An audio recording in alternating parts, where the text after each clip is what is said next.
Today I'm going to be doing a video on healthy alternatives to our naughty favourites. So the first one is pancakes, and this is one of my most favourite breakfasts at the moment. So you're going to need some porridge oats, a banana and 2 eggs for this. Put them all in a blender, a NutriBullet. I've got a Magic Bullet, it's kind of shit, but chop up the banana, pop that in there as well, and then put a small scoop of oats in. And then you want to blend that together and just make sure there's no lumps in there so it's a nice smooth batter. Then you want to take some low calorie cooking spray, put it in a pan and pour out the batter into there on a low heat. I am terrible at doing this, so forgive me. You might be a lot better. I'm fucking shit at it. And then you're going to want to cook it, and once it's cooked on one side, like you do with all pancakes, you need to flip it over. Then I'm going to take some fruit syrup, which is basically syrup made just from fruit, which is a healthy alternative. I think it tastes great on pancakes. And then I'm also going to top some blueberries. You can use bananas, nuts, any berries or nuts.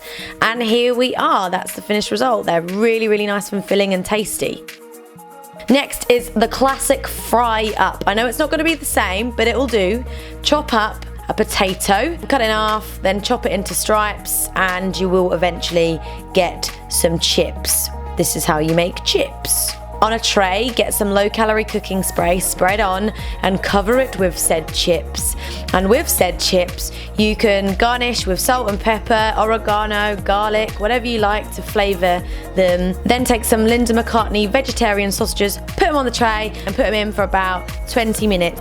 Whilst that's all going on, chop up some tomatoes, spring onion, and some mushrooms.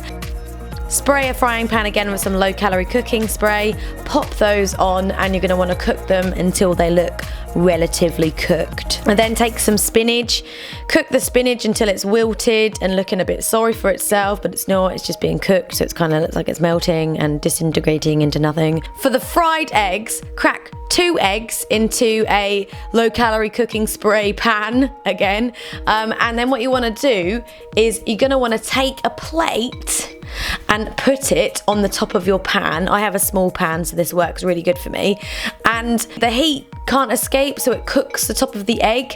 And depending on how you like your egg will depend on how long you cook it for. I like mine quite runny, so mine look a bit like this. Then just put everything on your plate, and voila, there it is, some kind of fry-up. Yum, yum. Next is a curry. This is a really, really yummy, homely, spicy dinner. Sweet potato and butternut squash chunks that I'd put in the oven for about half an hour are now cooked. I'm going to spray a pan with low-calorie cooking spray. In it, I'm going to cook some chili and some red onion until they're kind of cooked, you know, and mix that around. I'm then going to add the cooked butternut squash and sweet potato chunks to the mixture, and directly after that I'm going to add some cannelloni beans. Then I'm going to mix them all around together to infuse the chili into all the different ingredients. Then I'm going to add some passata. You can use tinned tomatoes if you want, but whatever's lying in your cupboard, add that to make the tomatoey sauce aspect of it.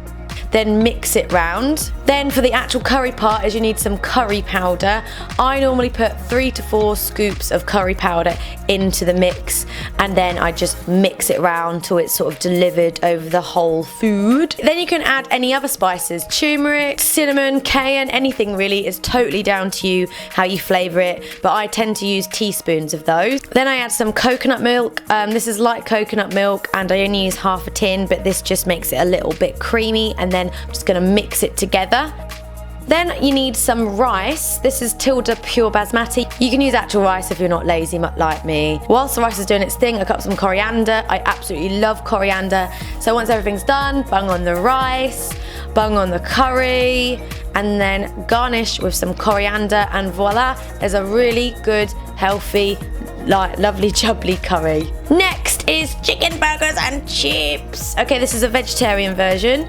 get some wholemeal rolls, some corn, southern fried chicken burgers, and some light halloumi, and some sweet potato.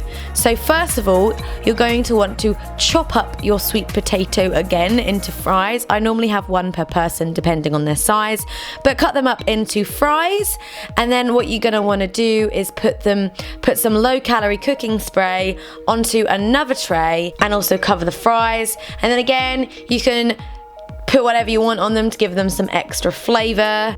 Then put the corn burgers on a tray and put the corn burgers and the sweet potato fries in the oven for about 20 minutes. Then cut up some halloumi and put them on the grill whilst the other bits and bobs are cooking in the oven. And once that's done, you can grab your buns, put some light mayonnaise on if you want it, some tomatoes, some spring onions, a little bit of lettuce, then your corn burger when it's done, some halloumi, and then voila, there is your burger done. And here it is. I know it's not like super duper mega healthy, but it's better than going to GBK or going to McDonald's or whatever if you're craving this kind of food. Lastly is brownies. I take no credit for this at all. This is in fact Carly's recipe. I'll put the link to the recipe down below. So take some baking powder, some eggs, some coconut oil, and then blend them up together. Then you're going to want to take some kidney beans, which sounds disgusting, but it's not, some cocoa powder, and again, you want to blend these together. My blender is absolute rubbish, so it was actually quite difficult for me to blend this up. And then take a tray with some greaseproof paper and spoon the mixture into it, and then just sort of spread it out with a spoon or a fork or whatever, and it should look something like this. Then you're going to want to put it in the oven for about half an hour till it looks like that. Then mate, grab a knife and cut it into 9 squares. I've covered mine in some icing sugar, just a little dusting. They're absolutely delicious. Thanks so much for watching. I hope that was interesting and help anybody that are trying to eat better these days. Bye!